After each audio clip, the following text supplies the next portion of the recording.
Good morning बच्चों। Class 12th mathematics के आज के इस वीडियो में मैं आपका स्वागत करता हूं। आज के इस वीडियो में जो टॉपिक हम लोग डिस्कस करने वाले हैं वो है number of functions defined from set A to set B, यानी एक सेट ए से सेट बी में आप कितने फंक्शन डिफ़ाइन कर सकते हैं। तो इसको स्टार्ट करने से पहले आइए थोड़ा देखते हैं कि फ़ंक्शन क्या होता है और उसके बाद हम देखेंगे कि कितने फ़ंक्शन हम set A to set B define कर सकते हैं। तो मान लीजिए हमारे पास कोई सेट ए है, इसमें एलिमेंट है 1 2 3 और दूसरा सेट है बी और इसमें एलिमेंट है ए बी। तो सेट ए में 3 एलिमेंट हैं, सेट बी में 2 एलिमेंट हैं। तो यहाँ पे सेट ए से सेट बी में जब हमें फंक्शन डिफ़ाइन करना होगा तो हम कितने फंक्शन यहाँ पे डिफ़ाइन कर सकते हैं, इसको हम लोग देखेंगे। तो सबसे पहले हम ये देखेंगे कि सेट ए से सेट बी में हम कितने रिलेशंस डिफ़ाइन कर सकते हैं। तो रिलेशन डिफ़ाइन करने के लिए हम सबसे पहला काम जो करते हैं वो करते हैं ए क्रॉस बी पता करते हैं। तो चूँकि ए में 3 एलिमेंट हैं, बी में 2 हैं, तो ए क्रॉस बी में कुल 6 एलिमेंट आएंगे और वो होंगे 1A 1B 2A 2B 3A 3B।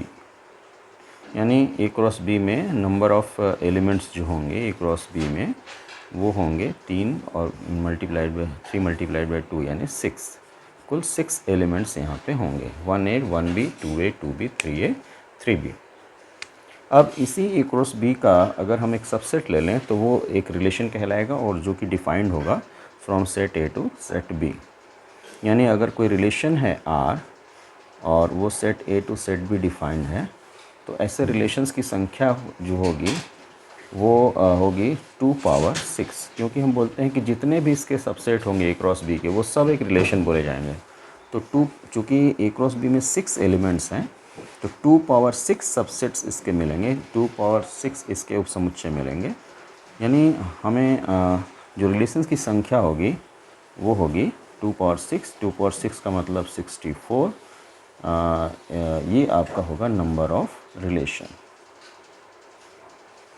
Relation from set A to set B. तो इस तरह से 64 रिलेशंस हम डिफ़ाइन कर सकते हैं सेट ए से सेट बी में। और 64 रिलेशंस में से ऐसे R1 R2 R3 ऐसे करते हुए ढेर सारे 64 रिलेशंस आएंगे। इन्हीं 64 रिलेशंस में से कुछ रिलेशंस जो होंगे वो हमारे कहलाते हैं फंक्शन। तो किन रिलेशंस को हम फंक्शन बोलते हैं? तो किसी भी रिलेशन को फंक्शन तब बोला जाता है जबकि उस रिलेशन का जो डोमेन हो वो, जैसे अगर हमने कहा कि relation is defined from set A to set B, तो अगर रिलेशन का जो डोमेन है वो पूरी तरह से सेट ए को कंटेन करे, यानी डोमेन में पूरा सेट ए आ जाए और इस डोमेन ए का सभी एलिमेंट्स जो इस डोमेन ए के जो सभी एलिमेंट हैं वो 20 के यूनिक एलिमेंट से रिलेट करें, तो हम बोलते हैं कि ये रिलेशन फंक्शन है। फॉर एग्ज़ाम्पल, जैसे हमने कहा ये हमारा सेट ए है, ये सेट बी है, इसमें एलिमेंट है 1 2 3, इसमें एलिमेंट है ए बी। तो इस रिलेशन तो हम कैसे भी ड्रॉ कर सकते हैं। जैसे हमने कहा कि 1A 3A, तो ये एक रिलेशन हो गया R1 is equals to 1A 3A। 1A 3A का मतलब 1 का रिलेशन ए के साथ और 3 का रिलेशन ए के साथ, ये एक रिलेशन है। लेकिन ये फंक्शन नहीं है। फंक्शन होने के लिए क्या ज़रूरी है कि यहाँ यानी जो डोमेन है, जो रिलेशन का जो यहाँ पे जो डोमेन होगा वो 1 3 होगा, 1 और 3। तो अगर इस रिलेशन का डोमेन पूरा सेट ए हो जाता है, यानी यहाँ के सभी एलिमेंट यहाँ के एलिमेंट से रिलेट करें और यूनिकली रिलेट करें। यूनिकली रिलेट करने का मतलब एक का रिलेशन सिर्फ एक के साथ हो, तो हम बोलते हैं कि वो रिलेशन फंक्शन है। फॉर एग्ज़ाम्पल, जैसे हमने कहा ये सेट ए और ये सेट बी, इसमें 1 2 3, इसमें ए बी, 1 का रिलेशन ए के साथ, 3 का रिलेशन ए के साथ, 2 का रिलेशन बी के साथ। तो यहाँ के सभी एलिमेंट यहाँ पे रिलेट हो रहे हैं। तो पहली कंडीशन फुलफ़िल हो गई फंक्शन होने की कि यहाँ के सभी एलिमेंट एंगेज होने चाहिए। दूसरी चीज़, यहाँ के सभी एलिमेंट का यूनिक रिलेशन यहाँ पे मिलना चाहिए, यानी एक एलिमेंट का सिर्फ एक रिलेशन यहाँ पे मिलना चाहिए। यानी 1 का ए के साथ हो गया तो फिर 1 का और किसी के साथ नहीं होगा। टू का बी के साथ हो गया तो टू का फिर किसी बी के साथ नहीं होगा रिलेशन।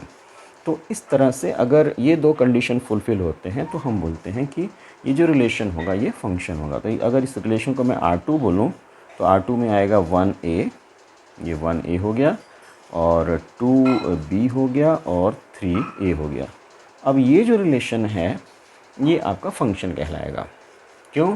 क्योंकि इसके डोमेन में देखिए सभी सेट ए पूरा का पूरा आ जा रहा है, और जो 1 का रिलेशन है वो सिर्फ यूनिक एलिमेंट से रिलेटेड है ए के साथ, फिर 1 किसी के साथ रिलेटेड नहीं है, 2 बी के साथ रिलेटेड है और किसी के साथ रिलेटेड नहीं है, 3 ए के साथ है और फिर 3 किसी के साथ रिलेटेड नहीं है। तो ये हमारा रिलेशन है, ये फंक्शन बोला जाएगा। और फंक्शन को हम ऐसे आर से ना रिप्रेजेंट करके एफ से रिप्रेजेंट करते हैं। हम बोलते हैं F is defined, function F is defined from set A to set B. ये हमारा फंक्शन होगा। तो कुल मिला के 64 रिलेशंस हमारे पास हैं। चूँकि ए में 3 एलिमेंट्स हैं, बी में 2 एलिमेंट्स हैं, तो ए क्रॉस बी में कुल 6 एलिमेंट्स होंगे। तो इसके नंबर ऑफ सबसेट्स हो जाएंगे 2 पावर 6 यानी 64। अब इन 64 रिलेशंस में से कुछ रिलेशन ऐसे होंगे, जैसे ये एक रिलेशन है, कुछ रिलेशन होंगे ऐसे जो कि फंक्शन होंगे और कुछ ऐसे होंगे जो कि फंक्शन नहीं होंगे। तो आज का हमारा जो टॉपिक है डिस्कशन करने का वो ये है कि कितने रिलेशंस यहाँ पे ऐसे होंगे जो कि फंक्शन कहलाएंगे। इन 64 रिलेशंस में से कितने रिलेशन ऐसे होंगे जो कि हम फंक्शन उनको बोलेंगे। तो आइए देखते हैं इसको।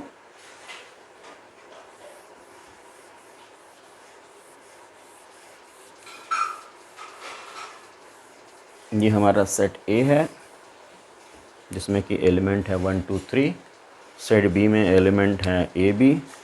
अब हमें फंक्शन डिफ़ाइन करना है और पता करना है कि कितने फंक्शन यहाँ से डिफ़ाइन होंगे। तो ये हमारा सेट ए हो गया और ये हमारा सेट हो गया बी। सेट ए में 1 2 3 एलिमेंट है, सेट बी में ए और बी एलिमेंट हैं। अब हमें पता करना है कि यहाँ से यहाँ पे कितने आप फंक्शन डिफ़ाइन कर सकते हैं। तो फंक्शन की जो पहली डेफिनेशन है वो ये है कि यहाँ से यहाँ के सभी एलिमेंट का रिलेशन यहाँ पे मिलना चाहिए और एक एलिमेंट का सिर्फ एक रिलेशन हो, एक से ज़्यादा ना हो। तो 1 का जो रिलेशन होगा, 1 का रिलेशन या तो ए के साथ होगा या तो बी के साथ होगा। यानी 1 के साथ जो रिलेशन होगा वो पॉसिबिलिटी बनी या तो 1A होगा या 1B होगा। यानी दो केसेस आए 1 के साथ, तो 1 के साथ हमारे दो केसेस आए, या तो 1A होगा या तो 1 का रिलेशन B के साथ होगा। यानी 1 के साथ 1 का के साथ जो हमारे रिलेशंस बन सकते हैं, 1 के जो रिलेशन बन सकते हैं उनकी पॉसिबिलिटी है 2। 2 का भी रिलेशन या तो 1A के साथ होगा या तो 2 का B के साथ होगा। तो यानी 2 के साथ भी कितनी पॉसिबिलिटी बनी, 2। 3 का जो रिलेशन है वो A के साथ हो सकता है या B के साथ हो सकता है, तो यानी 3 के साथ भी पॉसिबिलिटी बनी 2।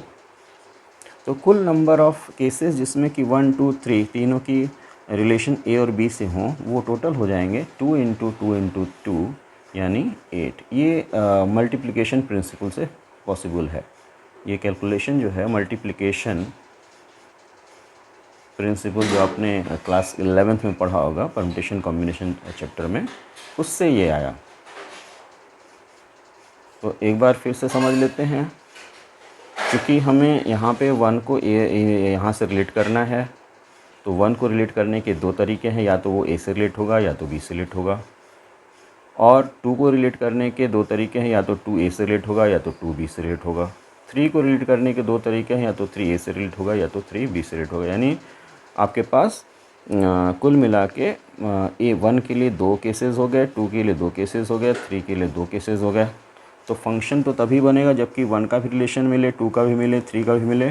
तो कुल केसेस की संख्या हो जाएंगी 2 × 2 × 2 यानी 8। 1 के लिए केस, इंटू 2 के लिए केस, इंटू 3 के लिए केस, यानी 8। टोटल 8 ऐसे फंक्शंस होंगे जो कि set A to set B define हो सकते हैं। एक बार आइए इसको फिर से हम लोग समझ लेते हैं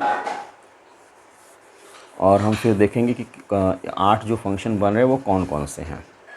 तो 8 फंक्शन कैसे बने इसको समझिए। जैसे मान लीजिए कि यहीं पे देख लेते हैं 1 2 3 ये हमारे सेट ए में एलिमेंट्स हैं, ए बी जो है सेट बी में एलिमेंट हैं। और हमें यहाँ से यहाँ फंक्शन फॉर्म करना है। जब यहाँ से यहाँ फंक्शन फॉर्म करना है तो ये फंक्शन तभी फॉर्म हो सकता है जबकि 1 का रिलेशन हमको मिल जाए और 2 का मिल जाए और 3 का मिल जाए, यानी तीनों के मिल जाए। यानी ये जो पूरी प्रक्रिया है रिलेशन फंक्शन बनने की वो 3 स्टेप में पूरी होगी। 1 का भी रिलेशन मिल जाए और 2 का भी मिल जाए और 3 का मिल जाए। ये तीनों अगर प्रक्रियाएं पूरी होंगी, 3 स्टेप में ये चीज़ पूरी होगी। और अगर ये तीनों स्टेप पूरे होंगे तो आपका पूरा ये फंक्शन है वो फंक्शन बनना कंप्लीट होगा। यानी 1 का रिलेशन मिले, 2 का मिले, 3 का मिले तो हमें फंक्शन बन जाएगा। अब हमें देखना होगा कि पहला स्टेप यानी 1 का रिलेशन यहाँ पे कितने तरीके से बन सकता है। तो कितने तरीके से बनेगा? 2 तरीके से। 2 का रिलेशन कितने तरीके से बनेगा? 2 तरीके से। 3 का रिलेशन कितने तरीके से बनेगा? 2 तरीके से। यानी 1 का ए से हो या 1 का बी से हो तो 2 तरीके हो गए 1 के लिए, 2 के लिए भी 2 तरीके हो गए, 3 के लिए भी 2 तरीके हो गए। तो कुल कितने तरीके हो गए? 2 इंटू 2 इंटू 2, ये टोटल तरीके हो गए 8। यानी 8 तरीके से आप यहाँ पे फंक्शन फॉर्म कर सकते हैं, यानी 8 फंक्शन फॉर्म कर सकते हैं। टोटल कितने रिलेशन बनेंगे? 64। अभी पहले डिस्कस किया था 64 रिलेशंस यहाँ पे बनेंगे। इन 64 रिलेशंस में से 8 ऐसे रिलेशन होंगे जो कि फंक्शन कहलाएंगे। बाकी जो 56 रिलेशंस हैं वो रिलेशन तो होंगे लेकिन वो फंक्शन नहीं होंगे। अब आइए देखते हैं कि कौन कौन से फंक्शन यहाँ पे बनेंगे। अब देखिए कैसे हम 8 फंक्शन यहाँ पे बना के आपको दिखा रहे हैं।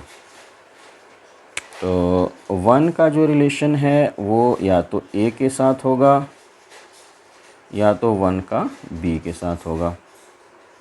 अब मान लीजिए कि 1 का ए के साथ हो गया, तो 1 का जब ए के साथ हो गया तो 2 का जो है वो या तो ए के साथ होगा या तो 2 का बी के साथ होगा। अब मान लीजिए 2 का ए के साथ हो गया तो 3 का जो रिलेशन बनेगा वो या तो 3 का ए के साथ बनेगा या तो 3 का बी के साथ बनेगा। यहाँ पे मान लीजिए कि 2 का रिलेशन अगर ए के साथ नहीं बनता है, बी के साथ बनता है, तो 3 का यहाँ पे ए के साथ बन सकता है या तो 3 का बी के साथ बन सकता है। तो अभी फ़िलहाल हम ये मान के चल रहे हैं कि 1 का रिलेशन ए के साथ है। अब मान लीजिए कि 1 का रिलेशन ए के साथ ना हो के 1 का रिलेशन बी के साथ है। तो 1 का अगर बी के साथ है तो 2 का रिलेशन ए के साथ हो सकता है या 2 का बी के साथ हो सकता है। अब अगर 2 का ए के साथ हो गया तो 3 का रिलेशन या तो ए के साथ हो सकता है या तो 3 का बी के साथ हो गया। अब अगर मान लीजिए 2 का ए के साथ नहीं होता है, 2 का बी के साथ होता है, तो 3 का रिलेशन जो होगा या तो ए के साथ होगा या तो 3 का रिलेशन बी के साथ होगा। तो कौन कौन से फंक्शन हुए देखिए। पहले फंक्शन में क्या क्या आएगा? 1a आएगा। मान लीजिए पहला फंक्शन है f1, इसमें आपका आएगा 1a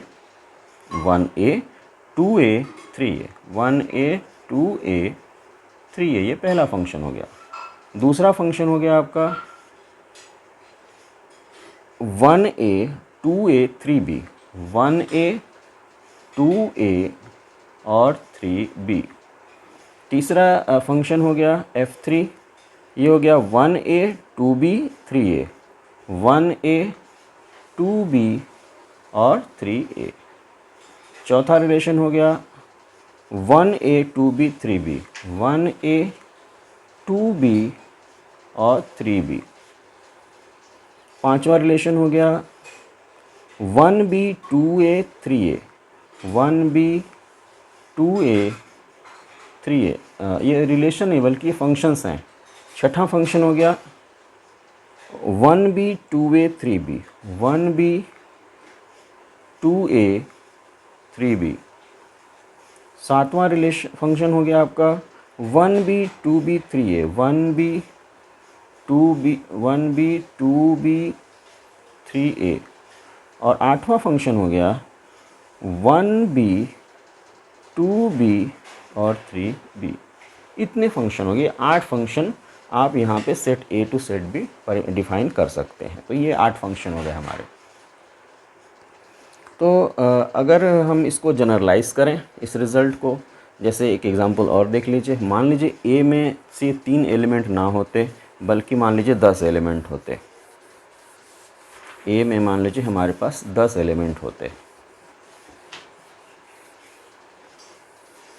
और क्या क्या होते हैं मान लीजिए 1 2 3 4 5 6 7 8 9 10। और बी में जो है मान लीजिए A B C D E F, मान लीजिए ऐसे होते। अब आपको पता करना होता कि कितने फंक्शन डिफ़ाइन कर सकते हैं। पहले तो पता करते हैं कि रिलेशन कितने डिफ़ाइन करेंगे। तो ए क्रॉस बी में कुल नंबर्स हो जाएंगे यहाँ पे 10 ये हैं और 1 2 3 4 5 6, तो 10 इंटू 6 यानी 60 एलिमेंट्स आएंगे ए क्रॉस बी में। तो नंबर ऑफ़ रिलेशंस हो जाएंगे जो कि डिफाइन हो सकते हैं, वो हो जाएंगे 2 पावर 60। यानी ए क्रॉस बी पे 2 पावर 60 रिलेशंस को आप परिभाषित कर सकते हैं, डिफ़ाइन कर सकते हैं। इन्हीं 2 पावर 60 में से कुछ रिलेशंस ऐसे होंगे जो कि फ़ंक्शन होंगे। तो अब देखते हैं कि कितने फ़ंक्शन हम यहाँ पे बना सकते हैं।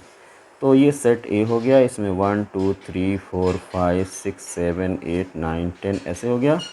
ये सेट हमारा बी हो गया, इसमें A B C D E F हो गया। अब 1 का relation A B C D E F किसी के साथ हो सकता है। तो 1 के लिए हमारे पास कुल मिला के कितने ऑप्शन हो गए, 1 2 3 6 ऑप्शन हो गए। इसी तरह 2 के लिए कितने ऑप्शन हो गए, 6 ऑप्शन हो गए। 3 के लिए कितने हो गए, 6। 4 के लिए 6। ऐसे करते हुए 10 के लिए कितने हो जाएंगे, 6। यानी फ्रॉम 1 to 10 हर के लिए हमारे पास 6 ऑप्शन हो गए। तो नंबर ऑफ़ फंक्शंस कितने हो जाएंगे, जब फंक्शन कब कहलाएगा, जबकि यहाँ के सभी का रिलेशन यहाँ पे मिलने लगे। तो ये स्टेप, ये जो प्रक्रिया है, ये जो प्रोसेस है, ये 10 स्टेप में पूरा होगा। 1 का रिलेशन मिल जाए, 2 का मिल जाए, 3 का मिल जाए, 4 का मिल जाए, 5 का मिल जाए, 6 का मिल जाए, 7 8 9 10 सबका मिल जाए। तो 1 का रिलेशन जब आप खोजेंगे तो आपको 6 तरीके मिल सकते, 6 तरीके से 1 का रिलेशन बन सकता है यहाँ पे। 2 का रिलेशन भी 6 तरीके से, 3 का भी 6 से, 4 का भी 6 से, ऐसे करते 10 का भी 6 से। तो कुल तरीकों की संख्या होगी 6 into 6 into 6 into 6 up to 10 times, यानी 6 पावर 10। इतने आपके फंक्शंस डिफाइन हो सकते हैं from set A to set B. यानी 2 पावर 60 रिलेशंस में से 6 पावर 10 ऐसे रिलेशंस होंगे जो कि फंक्शन कहलाएंगे। बाकी जो रिलेशंस होंगे वो रिलेशन तो होंगे लेकिन फंक्शन नहीं होंगे। अब अगर मान लीजिए कि ए में ऐसे करते हुए n एलिमेंट्स हैं, यानी कार्डिनल नंबर ऑफ़ ए जो है वो n है और बी में जो है वो m एलिमेंट हैं। तो अब पता करना है कि कितने रिलेशन फंक्शन आप डिफ़ाइन कर सकते हैं ए से बी में। तो ये हमारा सेट ए हो गया, इसमें ऐसे करते हुए A B A1 A2 A3 ऐसे करते हुए n एलिमेंट हैं। और बी में हमारे मान लो B1 B2 B3 करते हुए m एलिमेंट हैं। तो A1 के लिए हमें कितने तरीके मिलेंगे, m। A2 के लिए m, A3 के लिए m, यानी A3 का रिलेशन m तरीके से बन सकता है। तो कुल मिला के m इंटू m कितने टाइम्स होगा, n टाइम्स। यानी जो नंबर ऑफ़ फंक्शन यहाँ से यहाँ डिफ़ाइन हो सकता है वो हो सकता है m पावर n। तो आपको ये याद रखना है। अगर सेट A में n एलिमेंट हैं और सेट B में m एलिमेंट हैं, तो जो नंबर ऑफ़ फंक्शन A से B में डिफ़ाइंड होगा वो हो जाएगा m पावर n। धन्यवाद।